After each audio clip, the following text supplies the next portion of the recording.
आज बहुत बड़ी दुख की बात है।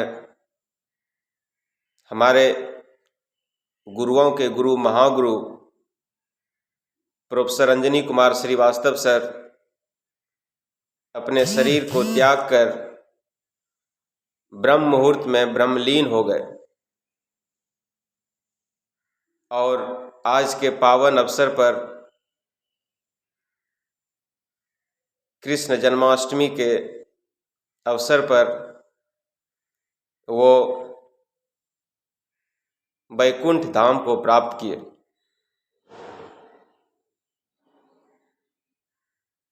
मुझे अपने गुरुदेव से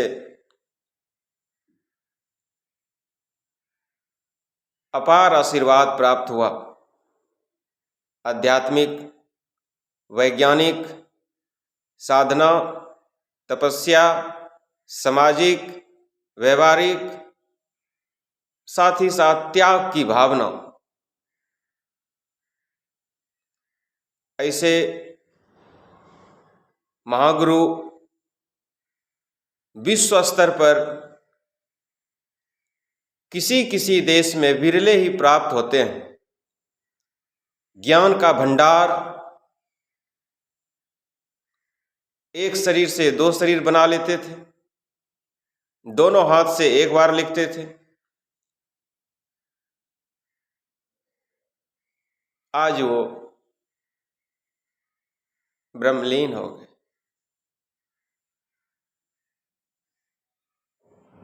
अपने भरे पूरे परिवार के साथ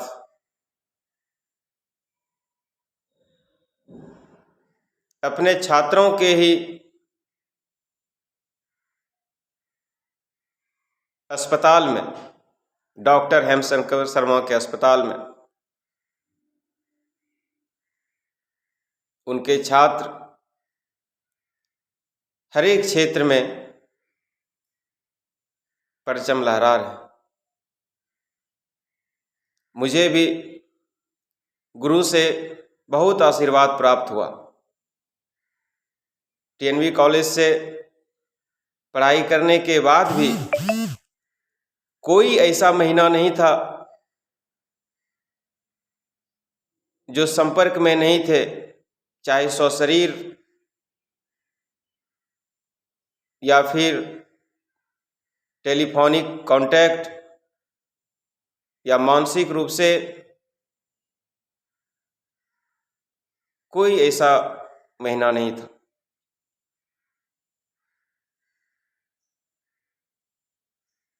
गुरु के करीब हम रहते थे, अपना नसीब समझते थे। गुरु के करीब हम रहते थे, अपना नसीब समझते थे। अपना भी था वो दिन गुजरा, अपना भी था वो दिन गुजरा, जिस दिन हम भी पढ़ते थे, अपना नसीब समझते थे। अमेरिका उनसे अध्यात्म वर्सेस बायोलॉजिकल साइंस पर भारत से बुलाकर व्याख्यान दिलवाए। कई देशों में जाकर उन्होंने भारत के मान सम्मान गौरव को बढ़ाए। भारत वीरों से खाली नहीं है, चाहे वो ज्ञान का क्षेत्र हो, चाहे वो धर्म का क्षेत्र हो, चाहे वो विज्ञान का क्षेत्र हो।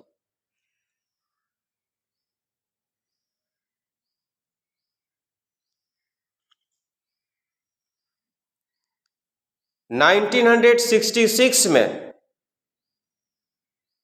रावणेश्वर बैद्यनाथ धाम देवघर कॉलेज देवघर से ज्ञान बांटने का काम शुरू किए और 1967 ईस्वी में कॉमर्स कॉलेज पटना चले गए।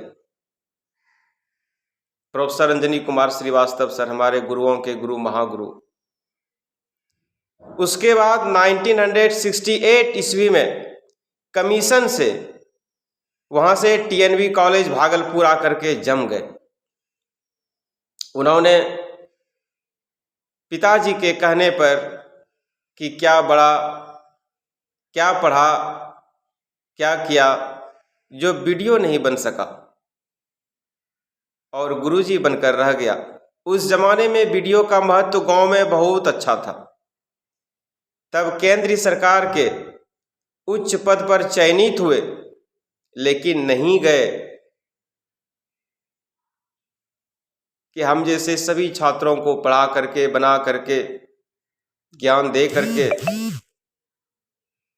वो महान काम करेंगे।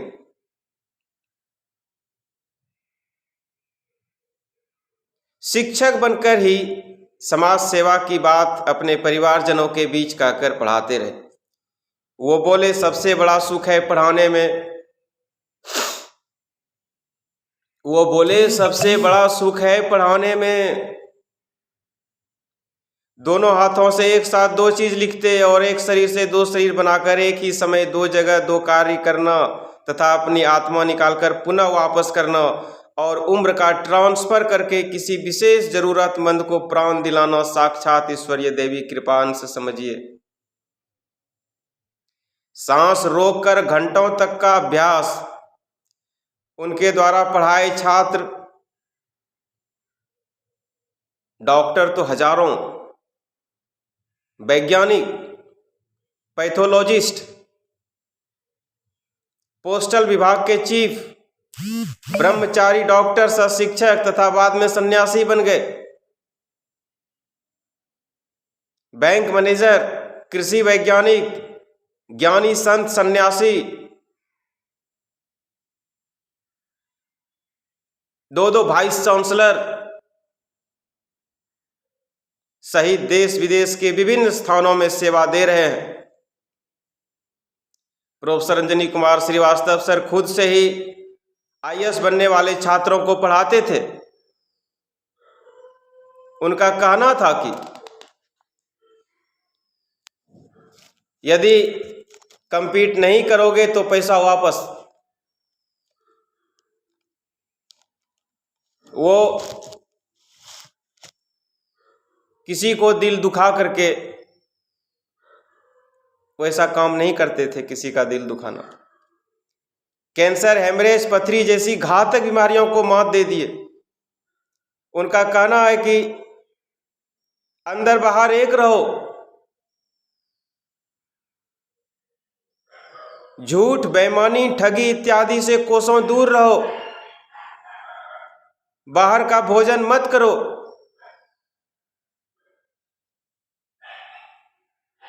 अपना मौलिक मानवीय कर्तव्य ईमानदारी से व वफादारी से करो। किसी एक ईश्वर या प्रकृति पर विश्वास करो जो तुम्हारे आसपास सदा अदृश्य रूप में रहते हैं। माता पिता गुरु का कहना मानो। ज्ञान का उपयोग सदा प्रकृति प्राणियों के हित में करो। जितने जीव आसपास जीवन में किसी न किसी रूप में मिलते हैं वो सभी किसी न किसी जन्म में अपने होते हैं। इसलिए सभी जीवों के जीवन को अपना जीवन समझो। पुस्तक पढ़कर मानव विवेकशील बनता है। अलग अलग लेखकों की किताबें अलग अलग ज्ञान का बोध कराती है। पुस्तक पढ़ना और पढ़कर किसी को समझाना एक कला है। मानव को सभी कलाओं में निपुण होकर कलाकार होना चाहिए।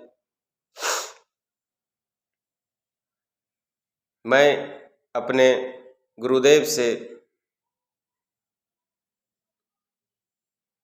जब भी मौका मिलता था मैं वार्तालाप करके ज्ञान प्राप्त करता था। मैं अपनी किताब में उनके ही आदेशानुसार कुछ लिखने का प्रयास किया।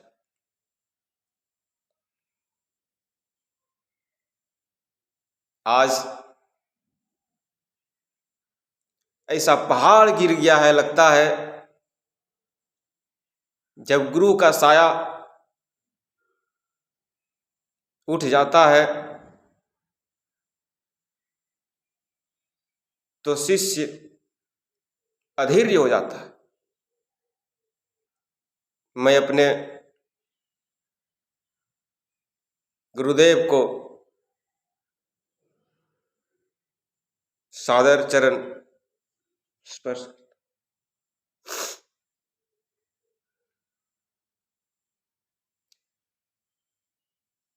गुरु के करीब हम रहते थे, अपना नसीब समझते थे। गुरु के करीब हम रहते थे,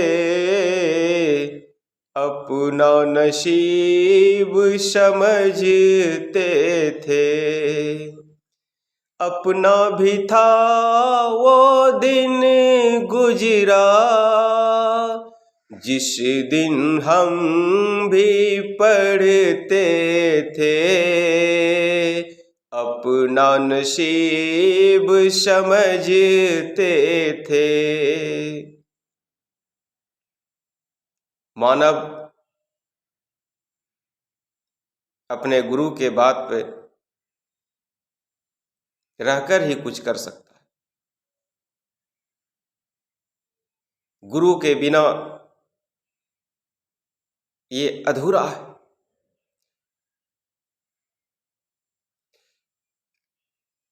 पढ़ाने के दरमियान भी मैं, जब मुझे कहीं कुछ प्रॉब्लम महसूस होता था तो मैं छात्रों के सामने से ही उसी समय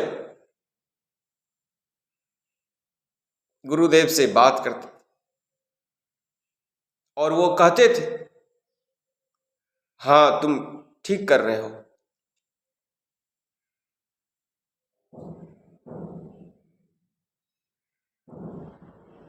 मैं उनको,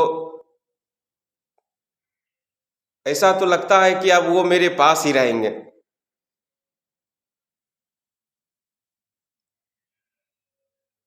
ऐसा मुझे महसूस हो रहा है, क्योंकि रात में ही प्रभास जी हमको बता दिए थे और मैं सुबह सोच भी रहा था कि गुरुदेव के ही आदेशानुसार प्रभास जी हमको फोन करके बता रहे हैं